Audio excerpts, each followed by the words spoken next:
بسم اللہ الرحمن الرحیم نحمدہ ونصلی علی رسولہ الکریم اما بعد اعوذ باللہ من الشیطان الرجیم بسم اللہ الرحمن الرحیم وَإِذَا حُيِّيتُم بِتَحِيَّةٍ فَحَيُّوا بِأَحْسَنَ مِنْهَا أَوْ رُدُّوهَا ان اللہ کان علی کل شیء حسیبا وقال رسول اللہ صلی اللہ تعالی علیہ وسلم افشوا السلام بینکم صدق اللہ مولانا العظیم وصدق رسولہ النبی الکریم ونحن علی ذلک من الشاہدین والشاکرین والحمد للہ رب العالمین۔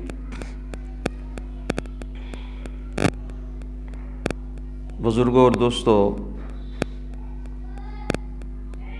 یہ میں نے قرآن کریم کی سورہ نساء کی چھوٹی سی آیت آپ کے سامنے پڑھی ہے اور اسی سے متعلق ایک حدیث شریف پڑھی ہے۔ آپ سب حضرات یہ جانتے ہیں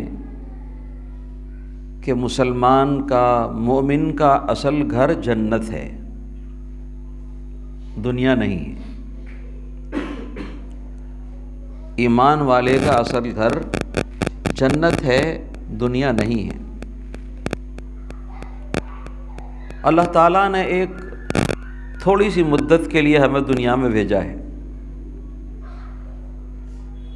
اور یہ دنیا آخرت کی کھیتی ہے۔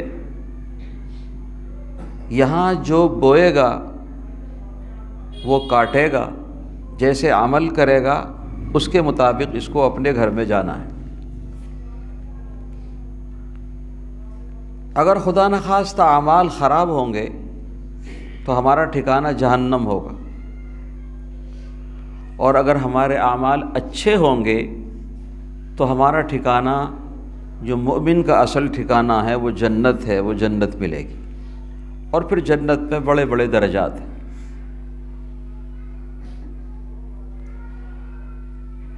حضور اکرم صلی اللہ تعالی علیہ وسلم نے ارشاد فرمایا، اے مسلمانوں، تم جب تک جنت میں نہیں جا سکتے جب تک کہ مومن نہ بن جاؤ۔ جب تک مومن نہ بن جاؤ، جب تک جنت میں نہیں جا سکتے۔ مومنوں کا ٹھکانہ جنت ہے، کافروں کا، مشرکوں کا ٹھکانہ نہیں، ان کا ٹھکانہ جہنم ہے۔ تو فرمایا تم جب تک جنت میں نہیں جا سکتے جب تک کہ تم مومن نہ بن جاؤ، اور مومن جب تک نہیں بن سکتے جب تک کہ آپس میں میل محبت نہ رکھو۔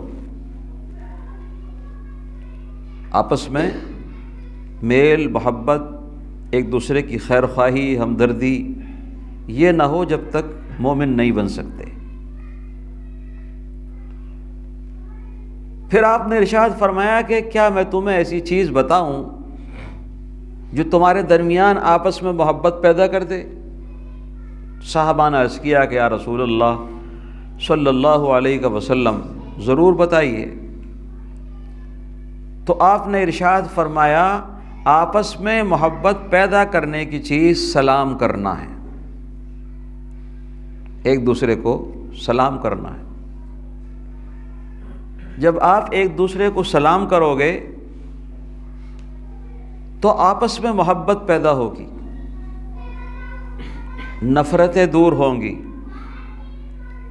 عداوتیں کم ہوں گی، اور ایک دوسرے سے محبت کا، خیر خواہی کا جذبہ پیدا ہوگا۔ تو جب سلام آپس میں کریں گے تو محبت آئے گی، اور محبت جب آئے گی تو ایمان مکمل ہوگا، اور پھر ایمان مکمل ہوگا تو ہم جنت کے حقدار بنیں گے۔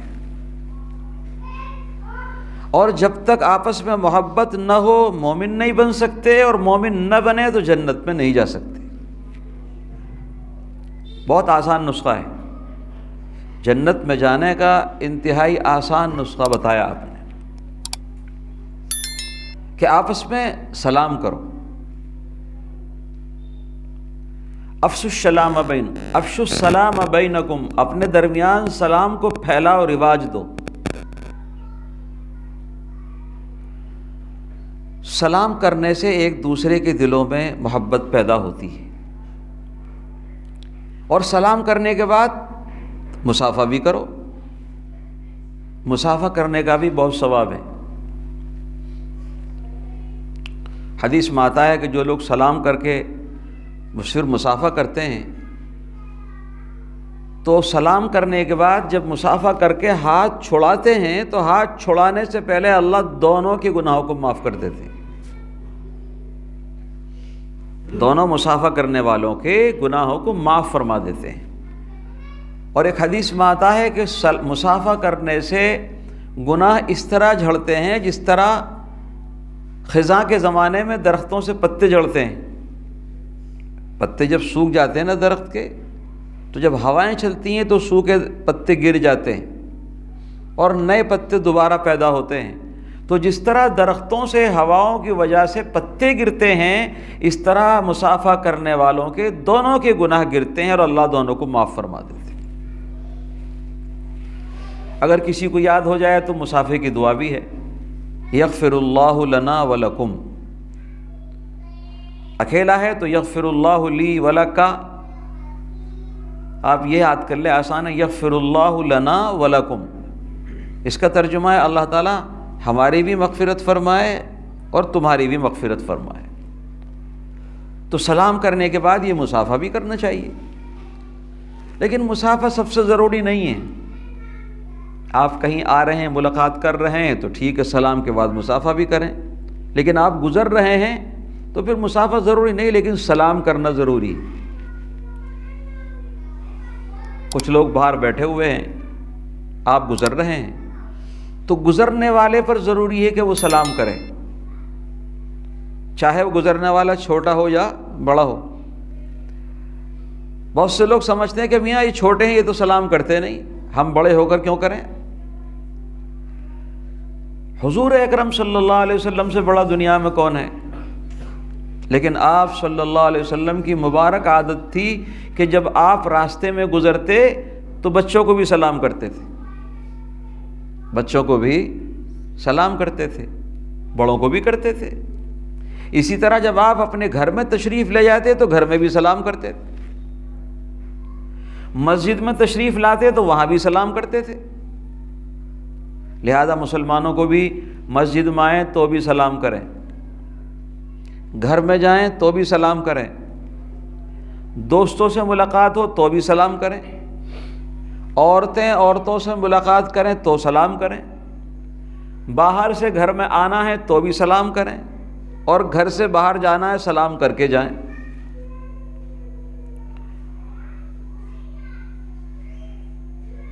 اپنا اگر گھر ہے تو یوں ہی داخل ہو جائیں، سلام کریں، اور اگر کسی اور کا گھر ہے تو پھر بلا اطلاع کے نہ جائیں،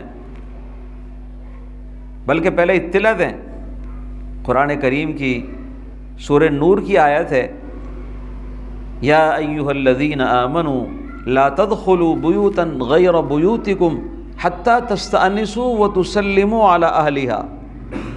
اے ایمان والو، جب تم دوسروں کے گھروں میں جاؤ تو بلا اجازت کے اور بلا سلام کے گھر میں داخل نہ ہوا کرو۔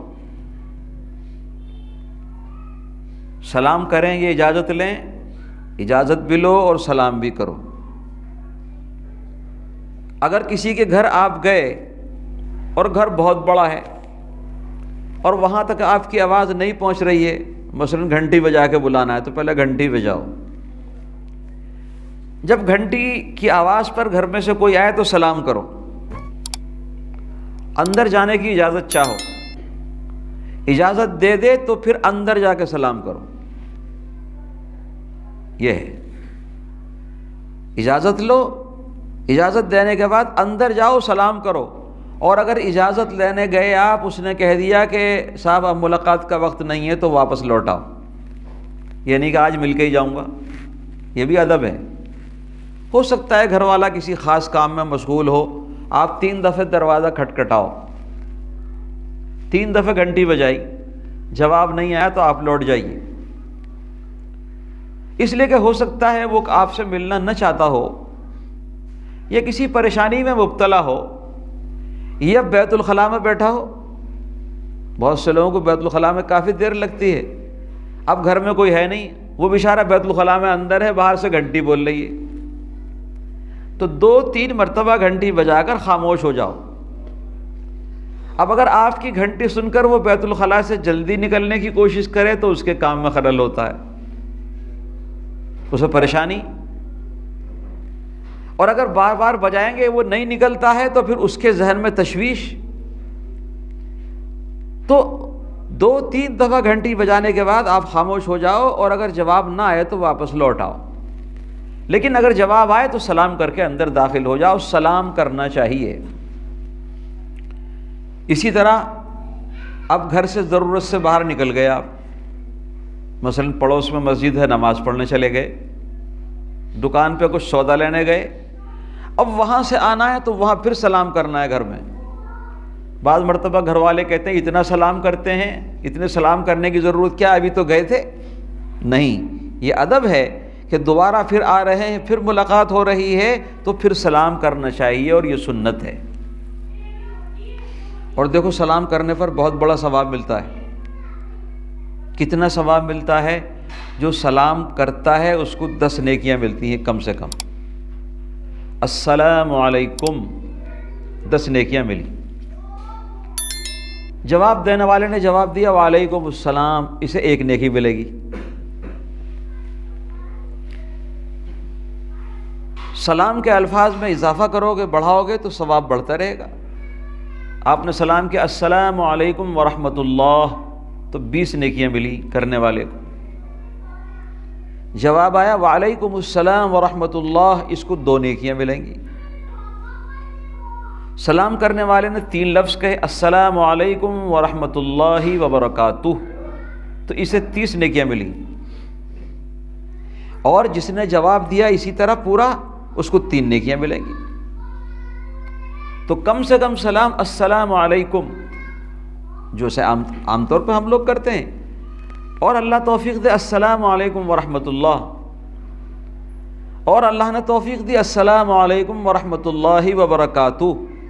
اور دیکھو سلام کرنے والے کو 1 لفظ پر 10 نیکیاں اور 3 لفظ پر 30 نیکیاں مل رہی ہیں، اور جواب دینے والے کو 1 لفظ، 1 جواب دینے پر، 1 لفظ کہنے پر 1 نیکی، 2 پر 2 اور 3 پر 3 مل رہے۔ تو سلام کرنے میں کتنا فائدہ ہے، اور سلام کرنے سے آدمی کی بڑائی ٹوٹتی ہے۔ ایک حدیث شریف میں آتا ہے، جناب رسول اللہ صلی اللہ علیہ وسلم نے ارشاد فرمایا کہ سلام کرنے سے تکبر ٹوٹتا ہے، بڑائی ختم ہوتی ہے۔ تکبر بڑی بلا ہے۔ تکبر کا مطلب سمجھتے ہیں؟ اپنے کو بڑا سمجھے، دوسروں کو ذلیل سمجھے۔ اپنے کو بڑا سمجھیں، دوسرے کو ذلیل سمجھیں۔ لوگوں کو ذلیل سمجھنے کا نام تکبر ہے، اور یہ اتنا بڑا گناہ ہے۔ ایک حدیث میں آتا ہے تکبر کرنے والا جس کے دل میں تکبر ہو وہ جنت میں نہیں جائے گا، چاہے کتنا نیک ہو، تکبر کرنے والا جنت میں نہیں جائے گا۔ تو سلام کی برکت سے تکبر ٹوٹتا ہے۔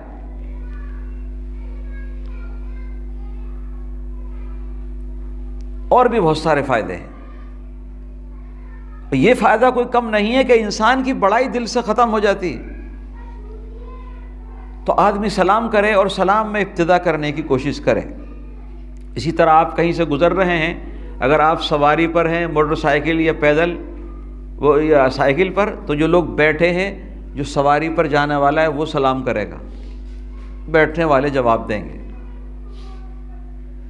چھوٹا ہے تو وہ بڑوں کو سلام کرے، چھوٹا ہے تو بڑوں کو سلام کرے، لیکن بڑے بھی سلام کریں تاکہ بچوں کو تعلیم دی جائے، بچوں کو سلیقہ آئے، تربیت ہو۔ اس لیے حضور اکرم صلی اللہ تعالی علیہ وسلم بچوں کو بھی سلام کرتے۔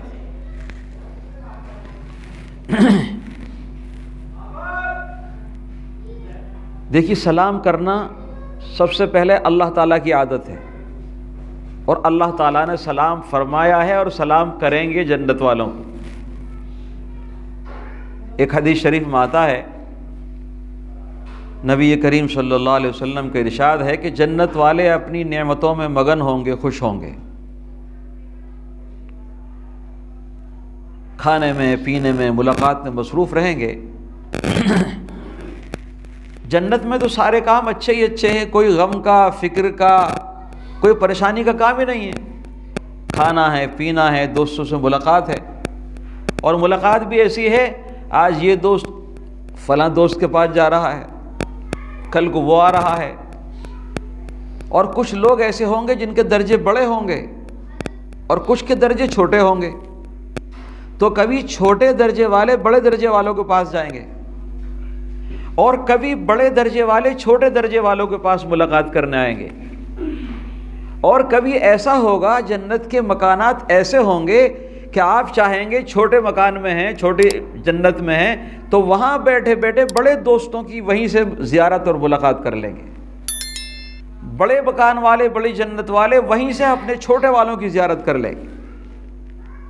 تو جنت میں ایک دوسرے سے ملاقات بھی ہوگی، اور جنت میں جب ملاقات ہوگی تو سلام کریں گے۔ جنت میں جب ملاقات ہوگی تو ایک دوسرے سے سلام کریں گے، یہ جنت والوں کا ایک تحفہ ہے۔ قرآن کریم کی آیت ہے، لا يسمعون فيها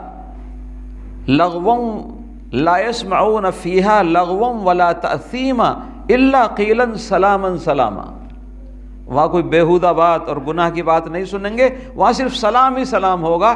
فرشتے جنت والوں کو سلام کریں گے، اور جنت والے ایک دوسرے سے ملاقات کرنے کے وقت سلام کریں گے، تو وہاں سلامتی ہی سلامتی ہوگی، اور سلام ایک دوسرے کو کریں گے۔ تو یہ جنت والوں کا طریقہ ہے۔ تو جنت والے جب اپنی نعمتوں میں مشغول ہوں گے تو ایسے وقت پر ان کے اوپر سے ایک روشنی ظاہر ہوگی، بہت عمدہ روشنی، اور سارے جنت والے اس کی طرف توجہ کریں گے۔ جب سر اٹھا کر دیکھیں گے تو وہ اپنے اللہ کو پائیں گے، اور اللہ تعالیٰ جنت والوں کو سلام کریں گے، السلام علیکم یا اہل الجنہ۔ اللہ تعالیٰ سلام کر رہے ہیں، اے جنت والوں تمہارے اوپر سلامتی ہو، خود اللہ سلام فرما رہے ہیں۔ تو اللہ تعالیٰ سلام فرمائیں گے جنت والوں کو، السلام علیکم یا اہل الجنہ، اے جنت والوں تمہارے اوپر سلامتی ہو، تمہارے اوپر سلام ہو۔ فرشتے بھی سلام کریں گے۔ جب جنت والے جنت کی طرف جائیں گے اور جنت والوں کو جنت کی طرف لے جایا جائے گا، تو وہاں پر فرشتے راستے میں کھڑے ہو کر ان کو سلام کریں گے، مبارکبادیاں دیں گے۔ جیسا آپ نے دیکھا نا، کوئی مہمان آتا ہے تو لوگ دونوں طرف کھڑے ہو جاتے ہیں، پھول لے کر کھڑے ہو جاتے ہیں، گجرے اور ہار لے کر کھڑے ہو جاتے ہیں، خوشبوئیں لے کر کھڑے ہو جاتے ہیں، اور پھر سلام کرتے ہیں، مبارکباد دیتے ہیں۔ بالکل یہی منظر ہوگا کہ جنت والے اللہ کی جنت کی طرف جائیں گے اور جنت کے گیٹ پہلے سے کھلے ہوئے ہوں گے۔ دیکھو، جنت والوں کے لیے دروازے کھلے ہوئے ہوں گے، اور دوزخ والوں کے لیے دوزخ کے دروازے بند ہوں گے۔ آپ کبھی جیل خانے میں گئے ہیں؟ جیل کا دروازہ ہمیشہ بند رہتا نہیں، اور جب کوئی قیدی آتا ہے دروازہ کھول کے قیدی کو اندر دھکیلا، دروازہ پھر بند کر دیا۔ بالکل دوزخ کے دروازے بھی اسی طرح بند ہوں گے، اور جب جہنم والے آئیں گے تو ان کو دھکیل کر دروازے بند کر دیں گے۔ وسیق الذین کفروا الی جہنم زمرا حتی اذا جاؤوها فتحت ابوابها۔ جب جہنم میں جانے کے لیے دوزخی آئیں گے تو ان کا گیٹ کھولا جائے گا اور جہنمیوں کو دھکیل کر گیٹ بند کر دیا جائے گا، اور جب جنت والا آئیں گے تو اللہ کیا فرماتے ہیں؟ وَسِيقَ الَّذِينَ اتَّقَوْا رَبَّهُمْ إِلَى الْجَنَّةِ زُمَرًا حَتَّى إِذَا جَاءُوهَا وَفُتِحَتْ أَبْوَابُهَا وَقَالَ لَهُمْ خَزَنَتُهَا سَلَامٌ عَلَيْكُمْ طِبْتُمْ فَادْخُلُوهَا خَالِدِينَ۔ جنت والے جماعتیں کی جماعتیں، گروہ در گروہ لائے جائیں گے، چونکہ جنت والوں کے بھی درجات الگ الگ ہیں۔ دین کے کام کرنے والوں کے کام اور درجے الگ الگ ہیں۔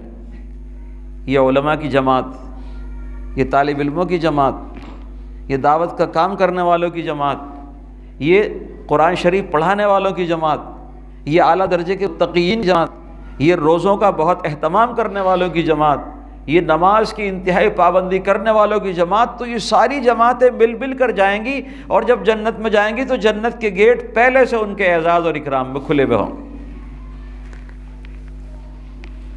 وَقَالَ لَهُمْ خَزَنَتُهَا سَلَامٌ عَلَيْكُمْ، اور جنت کے محافظ جب یہ جنت کے قریب جائیں گے تو جنت کے محافظ جو فرشتے ہیں وہ کہیں گے سلام علیکم، تمہارے اوپر سلام، طبتم، مزے مزے میں داخل ہو جاؤ، فادخلوها خالدین، مزے کرو اور ہمیشہ کے لیے جنت میں داخل ہو جاؤ، اب جنت سے نکالے نہیں جاؤ گے۔ تو یہ فرشتے اللہ تعالیٰ کے جنت والوں کو سلام کر رہے ہیں، اور جنتی آپس میں ایک دوسرے سے ملاقات کے وقت سلام کریں گے۔ تو یہ سلام یہ اللہ تعالیٰ کی بڑی نعمت اور مسلمانوں کے لیے بڑا تحفہ ہے۔ مختصر سا کام ہے، مختصر سا کلمہ ہے، لیکن یہ ہمیں جنت تک پہنچا کر رہے گا۔ ایک حدیث میں آتا ہے، نبی کریم صلی اللہ علیہ وسلم نے ارشاد فرمایا کہ سلام کو آپس میں پھیلاؤ تاکہ تمہیں بلندیاں ملیں، تاکہ تمہیں ترقیاں ملیں۔ سلام کرنے سے دنیا میں ہمیں بھی ترقی ملتی ہے اور آخرت میں بھی ترقی ملے گی۔ دنیا کی ترقی اس سے بڑی کیا ہے کہ آپس میں میل محبت ہو جائے گی۔ دیکھو سلام کا ترجمہ کیا ہے؟ تمہارے اوپر سلامتی ہو، اور سلام اللہ کا نام بھی ہے، سلام اللہ کا نام ہے۔ تو السلام علیکم کا ترجمہ کیا ہوا؟ تمہارے اوپر سلامتی ہو۔ جواب دینے والا کیا کہتا ہے؟ وعلیکم السلام، یعنی تمہارے اوپر بھی سلامتی ہو۔ اس سلام میں ایک خاص چیز پوشیدہ ہے۔ سلام کرنے والا جب سلام کر رہا ہے تو گویا وہ اپنی زبان سے یہ کہہ رہا ہے اپنے سامنے والے کو کہ میں تمہیں سلامتی کی دعا کر رہا ہوں، میری طرف سے سلامتی کی ضمانت ہے، میں تمہیں تکلیف نہیں پہنچاؤں گا، میرا دل تمہاری طرف سے صاف ہے، میرا دماغ اور میرا ذہن تمہاری طرف سے بالکل صاف ہے، تکلیف نہیں پہنچاؤں گا، امن اور سلامتی پہنچاؤں گا۔ وہ کہہ رہا ہے وعلیکم السلام، میری طرف سے بھی تمہیں سلامتی ہو۔ اور اس سلام کی برکت یہ ہوتی ہے کہ اگر آپس میں تھوڑی بہت رنجش اور ناراضگی ہوتی ہے تو وہ ناراضگی اللہ تعالیٰ دور کر دیتے ہیں، تکبر توڑتی ہے۔ ہم سمجھتے ہیں کسی بھائی سے ناراضگی ہو گئی ہم سلام نہیں کریں گے، کہتے ہیں نا میں اسے کبھی سلام نہیں کرتا، مجھے کبھی سلام کرنا ہی نہیں زندگی میں۔ بہت سے کہہ دیتے ہیں میاں میں نے تو کہہ دیا میرے مرنے میں جنازے میں بھی مت آنا، کبھی نہیں ملوں گا، میں اس کی شکل دیکھنا نہیں چاہتا، میں اس سے ملنا نہیں چاہتا، میں اس سے بات کرنا نہیں چاہتا۔ ارے بھائی کیوں نہیں ملنا چاہتا؟ کیوں نہیں شکل دیکھنا چاہتا؟ سلام کر اس کو، اور اس کو چاہیے کہ وہ بھی سلام کرے، اور جو پہلے سلام کرے گا اللہ کے ہاں اس کے درجے بڑے ہیں، جو سلام کا جواب دے گا اس کے درجے اتنے بڑے نہیں، یہ ثواب کم ہے، لیکن سلام کرنے والوں کے درجے بہت بڑے ہیں، اور جو جتنا اللہ سے ڈرنے والا ہوتا ہے اس کو اتنے ہی ثواب حاصل کرنے کی تمنا اور حرص ہوتی ہے۔ ہم اس کی اہمیت نہیں جانتے۔ ہمارے دیوبند میں ایک استاد تھے، سب لوگ ابھی جانتے ہیں، رمضان میں انتقال ہوا، حضرت اقدس مولانا مفتی سعید احمد صاحب پالنپوری۔ ہم نے کبھی ان کو سلام کرنے کا ہم لوگوں کو کبھی موقع نہیں ملا، بہت دور سے دیکھتے وہ سلام کر لیا کرتے تھے، مثلا مسجد کے باہر سے نظر آ رہے ہیں تو ہم لوگ کوشش کرتے ذرا قریب ہوں تو سلام کریں گے، تو حضرت اتنی دیر میں سلام کر دیا کرتے تھے، دور سے دیکھتے ہی۔ بڑے بزرگوں کو ہم نے دیکھا کہ اپنے شاگردوں کو سلام کرنے کا موقع ہی نہیں دیا۔ ایک استاد تھے وہ اوپر رہتے تھے، تو جہاں کسی نے دروازہ کھٹکھٹایا دروازہ کھولتے ہی وہیں سے سلام کرتے تھے۔ ایک مرتبہ ایک طالب علم نے کیا کیا کہ پہلے حضرت سے سلام کر لوں، تو اس نے جہاں دیکھا دروازے پر آنے والے ہوں گے اس نے دور سے زور سے سلام کر دیا السلام علیکم، تو حضرت نے فرمایا ابھی 10 نیکیاں مجھے ضرورت ہے، میری نیکی تو نے لے لی، مجھے سلام کرنا چاہیے تھا۔ تو بہرحال ان کی عادت تھی کہ سلام کرنے کا موقع نہیں دیا کرتے تھے۔ تو ہم نے اپنے بڑے بڑے عالموں کو دیکھا ہے کہ وہ اپنے شاگردوں کو سلام کرتے ہیں، اپنے احباب کو سلام کرتے ہیں، اپنے بچوں کو سلام کرتے ہیں، اپنے گھر والوں کو سلام کرتے ہیں، اور یہ سنت اور وہ طریقہ ہے جو اللہ کے پیغمبر صلی اللہ علیہ وسلم نے سکھایا ہے، عالموں سے زیادہ کون جانے گا۔ اس لیے بھائیو بزرگوں، سلام کو آپس میں رواج دو۔ نبی کریم صلی اللہ علیہ وسلم جب مدینہ تشریف لائے تو سب سے پہلے آپ نے یہی خطاب فرمایا، 3 باتیں فرمائیں: افشوا السلام، اطعموا الطعام، وصلوا والناس نیام۔ افشوا السلام، سلام کو پھیلاؤ اور لوگوں کو کھانا کھلاؤ، لوگوں کو کھانا کھلاؤ، اور ایسے وقت میں نماز پڑھو جب کہ سارے لوگ سوئے ہوئے ہوں، یعنی تہجد کی نماز پڑھو۔ بڑا درجہ ہے۔ سلام کو پھیلاؤ، رواج دو، لوگوں کو کھانا کھلاؤ، اور رات کے وقت اللہ توفیق دے تو نماز پڑھو۔ اب آپ کہیں کہ میاں فجر کی نماز پڑھنی تو مشکل ہے، آپ تہجد کی بات کرتے ہیں۔ اگر آپ 5 وقت کی نماز پابندی سے پڑھیں تو اللہ تعالیٰ تہجد بھی آسان فرما دے گا۔ اور تہجد لوگ سمجھتے بہت مشکل کام ہے، مشکل کام نہیں ہے۔ تہجد پڑھنے کی کئی صورتیں ہیں۔ ایک صورت تو یہ کہ آپ صبح صادق سے کچھ دیر پہلے اٹھ جائیں۔ صبح صادق آج کل مثلاً 5:41 پر 35 منٹ پہ 36 منٹ پر ہو رہی ہے، تو آپ 5 بجے اٹھ جائیں، نماز پڑھیں، 4 رکعت 6 رکعت 8 رکعت جتنی اللہ توفیق دے، کچھ قرآن پاک کی تلاوت کر لیں۔ نیند آ رہی ہے تو سو جائیں، اور فجر کی نماز سے پہلے 10 منٹ پہلے اٹھیں، وضو کر کے مسجد چلے جائیں۔ اور ایک صورت یہ ہے کہ جاگتے ہی رہیں، آپ فجر کی تہجد کی نماز پڑھی، قرآن پاک کی تلاوت کی، اب تسبیحات پڑھی، اب فجر کی نماز پڑھی۔ اور ایک صورت اور ہے جو آسان ہے، آپ سونے سے پہلے تہجد کی نیت سے 4 رکعت نفل پڑھ لیں۔ گھر چلے گئے، آپ سارے کاموں سے نبٹ گئے، دوستوں سے ملاقات کر کے، بچوں کے پاس بیٹھ کے، سب کی سن کے، اور 1-1.5 گھنٹہ ہو گیا، سونے کا وقت ہو گیا ہے، 10 بجے 11 بجے، جب بھی سوتے ہیں آپ وضو کر کے 4 رکعت نماز تہجد کے لیے پڑھ لیں اور سو جائیں۔ پھر یہ 4 رکعت نماز سونے سے پہلے پڑھنا، یہ بھی آپ کی تہجد ہو جائے گی۔ حضرت تھانوی رحمۃ اللہ علیہ کے پاس ایک بڑے میاں آئے کہ حضرت تہجد میں اٹھنا مشکل ہوتا ہے، تو حضرت نے فرمایا کہ بھئی تہجد میں اٹھنا مشکل ہوتا ہے تو 4 رکعت پہلے پڑھ کے سو لیا کرو۔ انہوں نے کہا جی 4 رکعت پہلے پڑھ کے سوؤں تو اس سے دل مطمئن نہیں ہوتا۔ کہنے لگے پہلے دل مطمئن نہیں ہوتا، رات کو آنکھ نہیں کھلتی، لہذا تو محروم ہے۔ ارے پہلے پڑھ کے سو جایا کر، آسان ہے تیرے لیے، تو جو کام آسان ہے اس کو کر لینا چاہیے۔ تو حضور اکرم صلی اللہ علیہ وسلم نے ارشاد فرمایا کہ سلام کو آپس میں پھیلاؤ، کھانا کھلاؤ۔ اور کھانا کھلانے کا مطلب یہ نہیں کہ کسی کا انتقال ہو جائے تو جب کھانا کھلاؤ۔ ہمارے ہاں عام طور پر دستور کیا ہے، کسی کا انتقال ہو جائے تو 40 دن تک 10 دن تک امام صاحب مؤذن صاحب کی دعوت کرتے ہیں۔ یہ مرنے کا، مردے کا کھانا کھلانا اور یہ ساری چھوٹی موٹی چیزیں امام صاحب اور مؤذن کے لیے، ویسے نہیں کھلاتا کوئی۔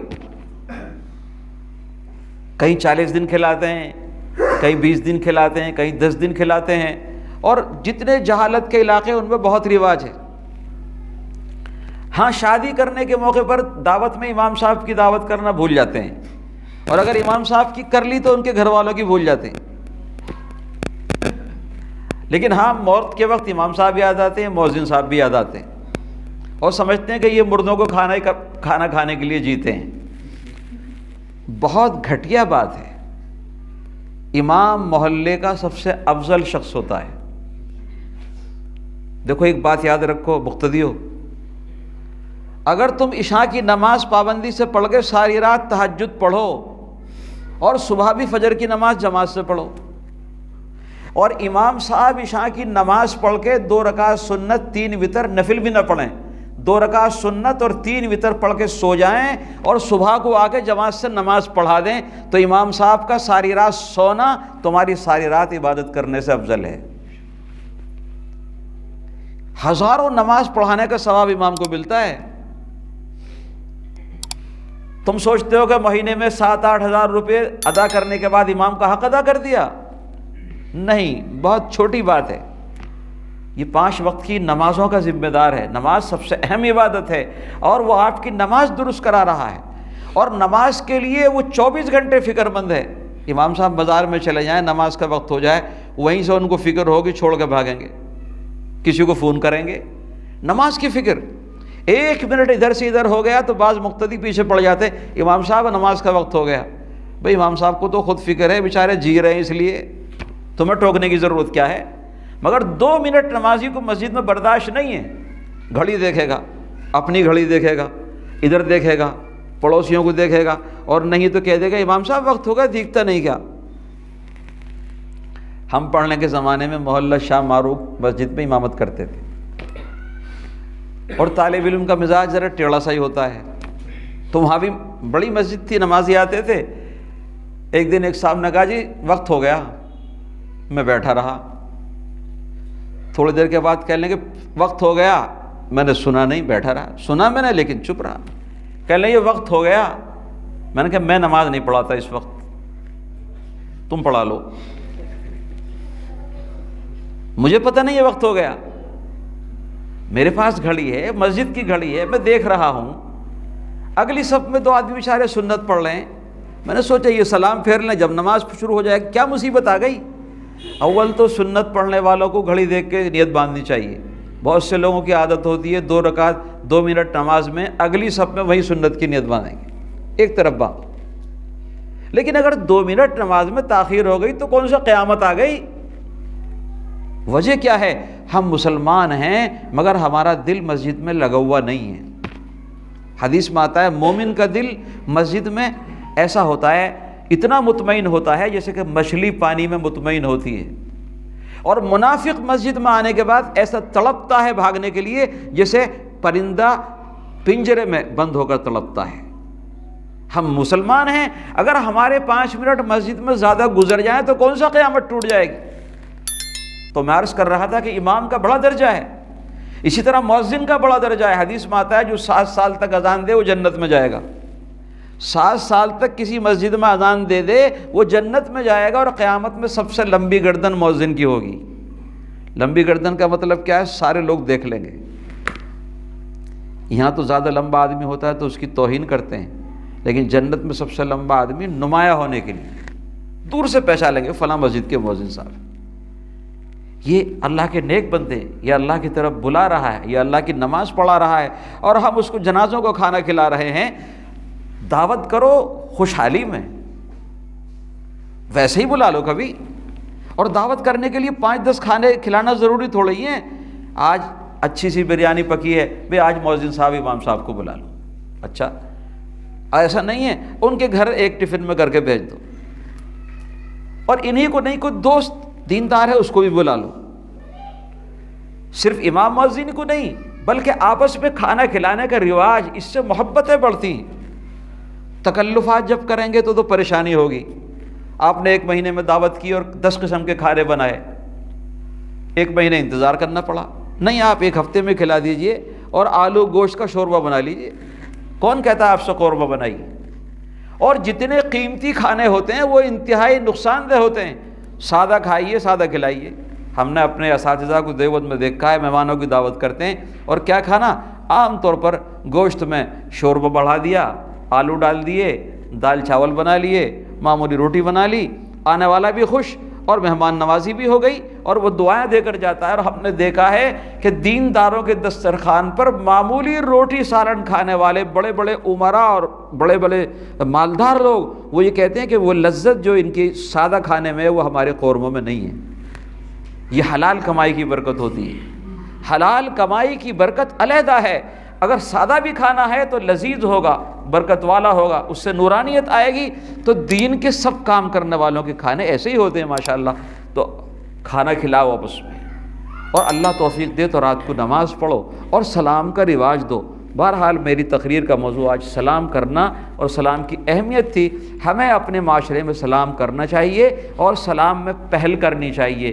یہ انتظار نہ کریں کہ صاحب فلاں صاحب سلام کریں گے تو ہم سلام کریں، نہیں، سلام کرنے والا بڑا ہوتا ہے، سلام کا انتظار کرنے والا کبھی بڑا نہیں ہوتا۔ آپ سلام کریں گے، آپ کی محبت اللہ تعالیٰ سامنے والے کے دل میں ڈال دیں گے۔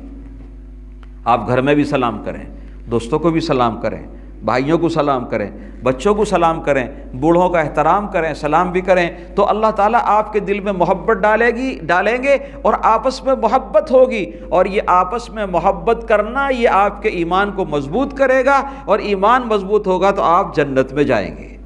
لہذا میری تقریر کا عنوان یہیں سے شروع ہوا تھا کہ حضور اکرم صلی اللہ علیہ وسلم نے ارشاد فرمایا کہ تم جب تک مومن نہیں بن سکتے جب تک جنت میں داخل نہیں ہوگے، اور مومن جب تک نہیں بن سکتے جب تک کہ آپس میں محبت نہ کرو، اور محبت کرنے کا ذریعہ سلام ہے۔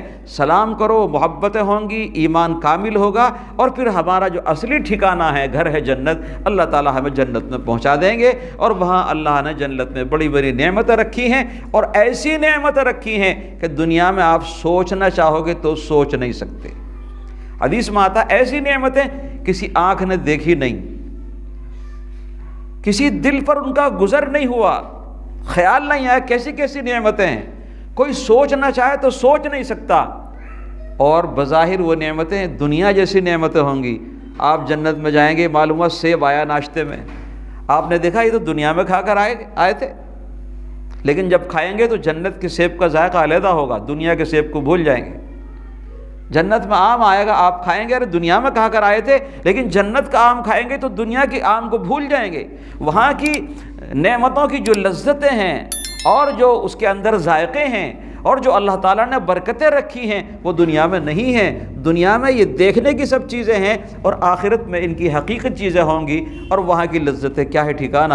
تو اللہ تعالیٰ ہم سب کو جنت عطا فرمائے، اور اس کے لیے ہم کوشش کریں کہ ہم سلام کو رواج دیں، اور سلام کے ذریعے سے اپنے بھائیوں کے دلوں میں جگہ پیدا کریں، اور اگر آپس میں کوئی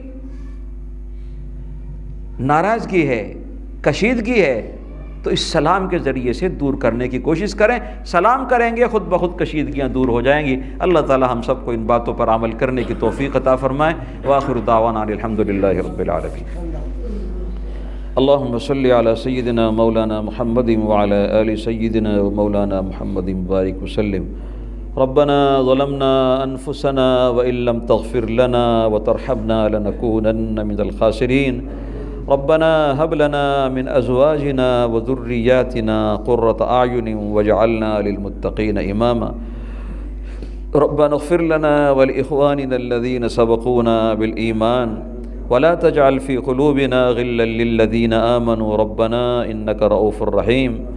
الہ العالمین ہم سب کے گناہوں کو معاف فرما، اے اللہ ہم سب کی خطاؤں سے درگزر فرما، اے اللہ ہماری زبانیں گندی ہیں، اے اللہ ہمارے اعمال بہت کمزور ہیں، اے میرے مولا ہمارے دل گندے ہیں، گناہوں سے لبریز ہیں، اے میرے مولا آپ ہم سب کو اس مسجد میں اپنے مبارک گھر میں معاف فرما دیجئے، اے اللہ ہم سب کی مغفرت فرما دیجئے، اے اللہ ہماری زبانوں کو بھی پاک فرما دیجئے، اے اللہ ہمارے دلوں کو بھی پاک فرما دیجئے، یا اللہ ایک دوسرے سے حسد کو ختم فرما دیجئے، کینے اور کپٹ کو ختم فرما دیجئے، یا اللہ ایک دوسرے سے محبت پیدا فرما دیجئے، یا اللہ محبت پیدا فرما دیجئے، یا اللہ آج محبت نہ ہونے کی وجہ سے بھائی بھائی کا دشمن ہو رہا ہے، اے اللہ بیٹا باپ سے باغی ہو رہا ہے، بیوی شوہر سے باغی ہو رہی ہے، ساس بہو کے جھگڑے ہیں، بہن بھائیوں کے جھگڑے ہیں، اے میرے مولا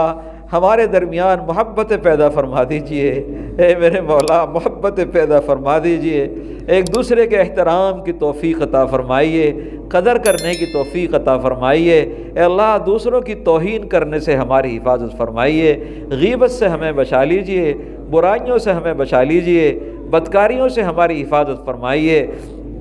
اے اللہ آج ہمارا معاشرہ بہت خراب ہو چکا ہے، یا اللہ گھر گھر میں گلی گلیوں میں گناہوں کے اڈے ہیں، یا اللہ ہر طرف گناہوں کی باتیں ہیں، یا اللہ ہر طرف نافرمانیوں کے بازار گرم ہیں، اے میرے مولا آپ چاہیں تو اپنی رحمت سے بچا لیں۔ یا اللہ ہم میں بچنے کی طاقت نہیں ہے، یا اللہ گناہوں سے ہم نہیں بچ سکتے، یا اللہ آپ کو بچانے کی قدرت ہے، یا اللہ ہمیں گناہوں سے بچا لیجئے، ہماری نگاہوں کی حفاظت فرمائیے، ہماری زبانوں کی حفاظت فرمائیے، ہمارے دلوں کی حفاظت فرمائیے، اے اللہ ہمارے بچوں کو حلال روزی نصیب فرمائیے، یا اللہ حلال رزق نصیب فرمائیے، یا اللہ برکت والا رزق نصیب فرمائیے، برکت والی کمائی عطا فرمائیے، یا اللہ برکت والا پیسہ عطا فرمائیے، یا اللہ گھر گھر میں برکت دیجئے، یا اللہ دکانوں میں برکت دیجئے، مکانوں میں برکت دیجئے، ہماری عمر میں برکت دیجئے، ہمارے اعمال میں برکت دیجئے، اے اللہ اس محلے میں رحمتوں کا نزول فرما دیجئے، اس علاقے میں رحمتوں کا نزول فرما دیجئے، اس خطے کو اپنی مرضیات پر عمل کرنے والوں کے لیے قبول فرما لیجئے۔ اے میرے مولا ہمارے ساتھ رحم کا کرم کا معاملہ فرما۔ اے اللہ جتنے حاضرین بیٹھے ہیں ان کے دلوں میں جو کچھ تمنائیں اور ضرورتیں ہیں ان سب کی ضرورتوں کو پورا فرما دیجئے۔ اے اللہ سارے بیماروں کو شفا عطا فرما دیجئے، اے اللہ سارے بیماروں کو شفا عطا فرمائیے، جسمانی بیماریوں کو بھی دور فرما دیجئے اور روحانی بیماریوں کو بھی دور فرما دیجئے۔ اے اللہ جن لوگوں نے دعاؤں کے لیے کہا ہے یہ ہم سے تعلق اور امید رکھتے ہیں، ان سب کی اپنی اپنی ضرورتوں کو غیب کے خزانوں سے پورا فرمائیے، ان سب کی حاجتوں کو پورا فرمائیے اور ہماری دعاؤں کو نبی کریم صلی اللہ علیہ وسلم کی برکت سے قبول فرما لیجئے۔ ربنا تقبل منا انك انت السميع العليم وتب علينا انك انت التواب الرحيم وصلى الله تعالى على خير خلقه محمد وعلى آله وصحبه اجمعين برحمتك يا ارحم الراحمين والحمد لله رب العالمين۔